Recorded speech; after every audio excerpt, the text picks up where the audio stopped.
All Paris was talking about Mr. Kennedy's wife, Jackie.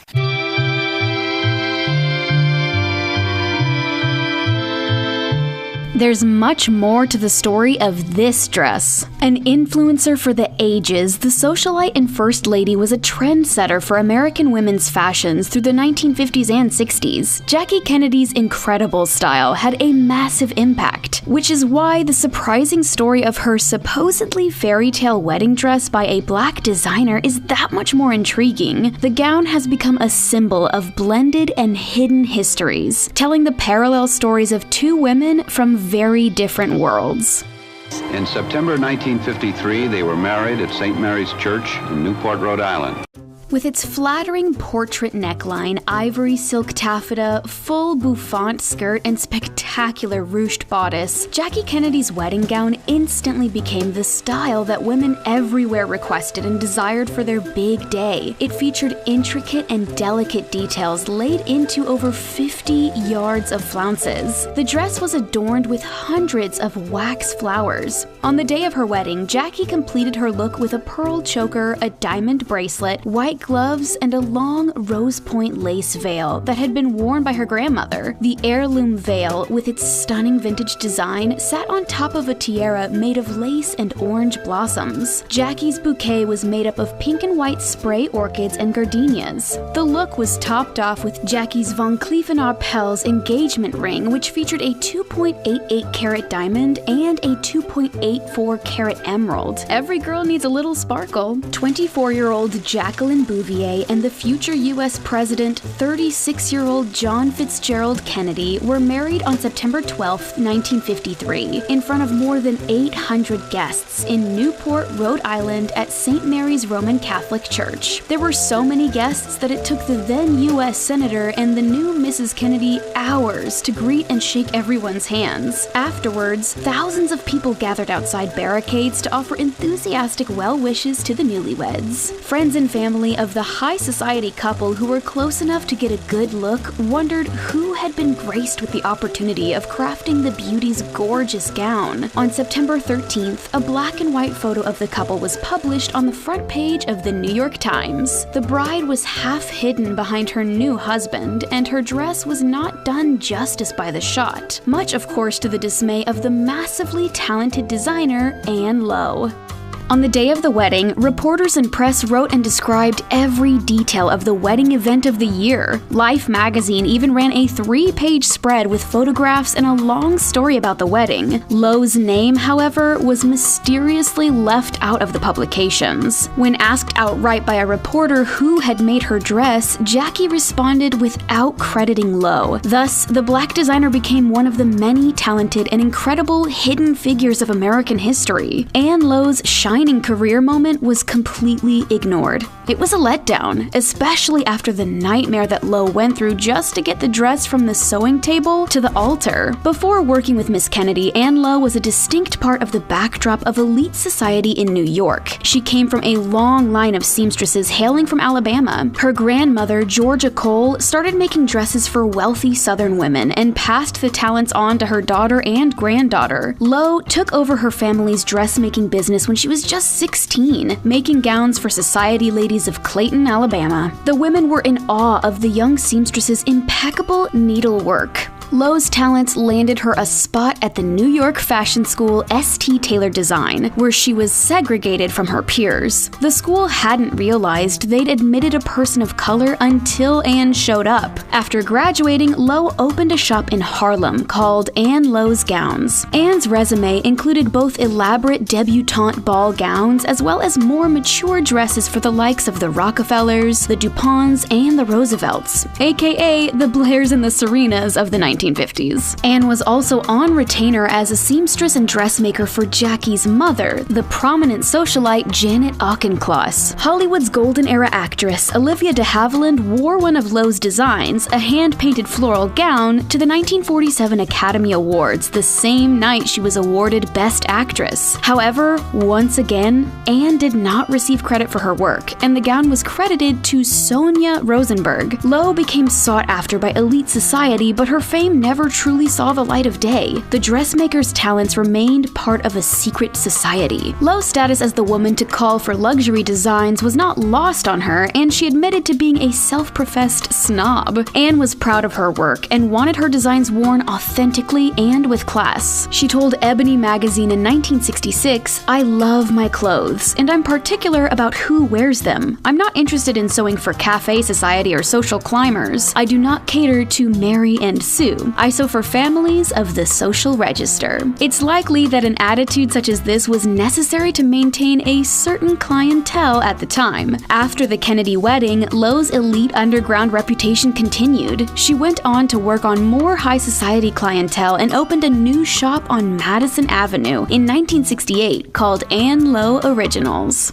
What many people didn't know at the time was that Jackie Kennedy's beloved gown was almost completely destroyed only days before the ceremony. Just as the dress was completed by Lowe's team, a water pipe burst in the designer's New York City apartment, soaking the delicate fabric of the dress and calling for a complete redo. The wedding party bridesmaids' pink taffeta cap sleeve dresses were also ruined. The original wedding dress had taken months to complete and included over 50 yards of silk taffeta, and that's not cheap. The cost of the intricate fabric was around $2,200, which today would be around $21,000. Luckily, Lowe's team, plus a few new recruits, were able to step on the pedal and recreate the gown in time for the wedding. They finished just in time. Lowe never told the Kennedy family until many years later and paid the additional costs from her own pocket, foregoing her expected $700 profit. Legend has it that when Lowe finally delivered the finished gown to the wedding venue, she was asked to use the service entrance in the back. She refused, stating that either her dresses went in through the front door or they went back to New York with her. Although the bride looked gorgeous by any standards, the Lowe creation was not the dress that Jackie chose. The future First Lady had just returned from Paris while planning her wedding and was more interested in something simple, chic, and elegant for her ceremony. Her father-in-law, Joseph Kennedy, however, was extremely involved in the planning of the event and insisted on the Lowe gown. He apparently didn't approve of Jackie's Parisian style. The overbearing father-in-law insisted on the traditional wedding details because of the huge amount of press that would be attending. Joe was hoping to craft an iconic moment in American history worthy of a future president and ignored the wishes of the bride. In fact, Jackie was self-conscious in the design and confessed that she felt a bit like a lampshade in the full skirt. Lowe apparently did not take Jackie's lack of enthusiasm to heart. In a later interview with Saturday Evening Post, the dressmaker said that Jackie had been pleasant to work with and sweet.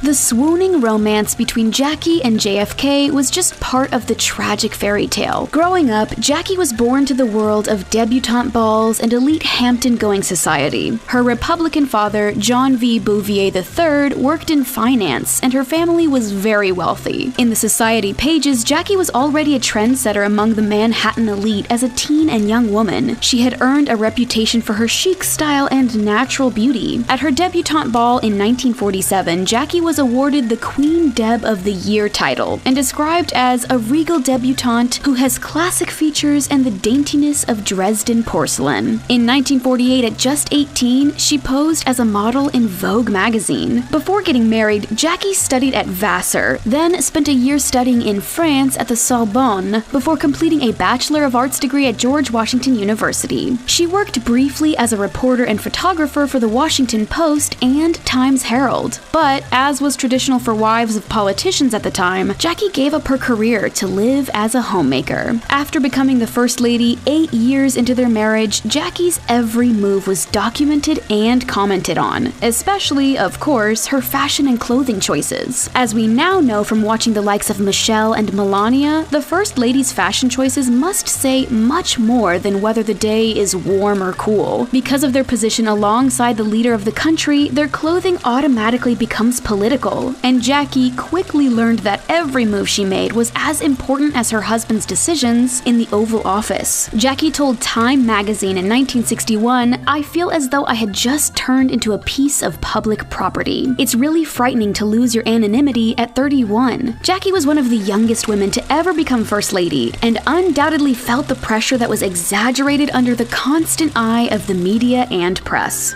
American women admired Jackie for both her sophisticated style and portrayal of the ideal lifestyle. She exuded an air of perfect femininity as wife, first lady, and mother. Behind all that, she was also an artist at heart, which became the foundation of her status as a style icon in fashion, interior design, and beauty. She was also a talented writer of essays and poetry. During her husband's 1960 presidential campaign, she penned a story column called Campaign Wife, which detailed the elements of her political platform related to education and the elderly, mixed with personal stories. Jackie became known for her simple, chic style. The only downfall is that she had an unattainable affinity for expensive French pieces that most regular people could not afford. She helped popularize trends like pillbox hats, strapless gowns, and tailored long-line coats. She set the standard of her style at the presidential inauguration balls, where she wowed attendees in gorgeous silk gowns, expertly mixing traditional evening wear with modern silhouettes. The day JFK was sworn in, Jackie showed up in a striking hat, a glamorous coat with oversized buttons and pockets, and long gloves that became the look of the season. The First Lady was a fan of elbow-length gloves, which she would commission from a luxury boutique in New York called La Crazia Gloves. She also loved the ease of chic and simple shift dresses and elegant capes for nights on the town. She also popularized oversized sunglasses. To this day, you can't help thinking of Jackie's signature look when you see dark, larger-than-life shades. Being a lifelong horse and animal lover, Jackie also often rocked equestrian fashion, making everyone want a horse, if only for the fashionable chaps and boots. Perhaps one of Jackie's most iconic outfits was the two-piece suit by Chez Ninon in deep red she wore while giving a televised tour of the White House. The special aired on CBS on Valentine's Day in 1962 and earned Jackie an Academy of Television Arts and Sciences Trustees Award at the Emmys that year. She was the only First Lady to ever win such an award until Michelle Obama's Grammy win in 2020 for the spoken word performance of her memoir, Becoming. At the time of the televised special, Jackie Kennedy had just completed a major renovation and restoration of the presidential apartments, and American women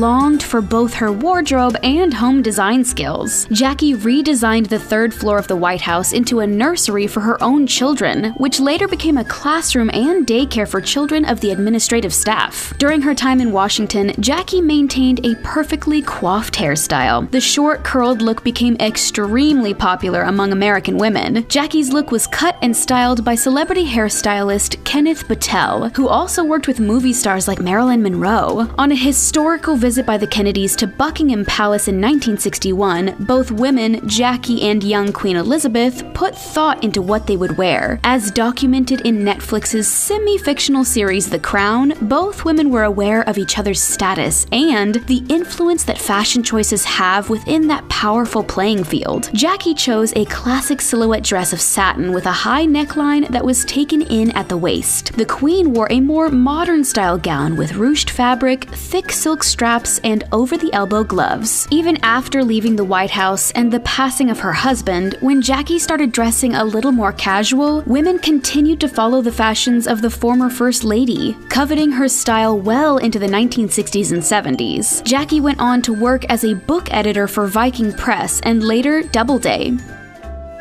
Ann Lowe passed away in 1981, but her impact on the history of fashion will live on. Biographies on the designer have been published, along with an upcoming historical fiction novel. Lowe's trailblazing designs were part of the National Museum of African American History and Culture exhibition in 2017 in a show titled Black Fashion Designers. Although we can't go back in time and give Lowe the public recognition her work deserved, we can honor her place in history as one of the most influential designers in American fashion. Elizabeth Way, a curator at the Museum at Fashion Institute of Technology, told CNN that dress she made for Jackie Kennedy was widely photographed. A lot of people saw it, and it no doubt influenced average American wedding dresses and ball gowns. The fact that the dress came from the creativity of a Black woman really speaks to how instrumental Black people have been in shaping American culture. While Ann Lowe and Jackie Kennedy lived very different lives, growing up in and radically diverse systems of American society, both women contributed to the history of fashion and culture. As Jackie's style and personality were printed in the books of U.S. fashion and design, Ann's works of couture transcended history, as they were worn by the women whose images were plastered in the very magazines that Jackie inspired. While the history of fashion was molded by an endless array of designers, models, artists, fashion houses, and celebrities, both Jackie Kennedy and Ann Lowe hold a special place alongside one of the most famous wedding dresses of all time.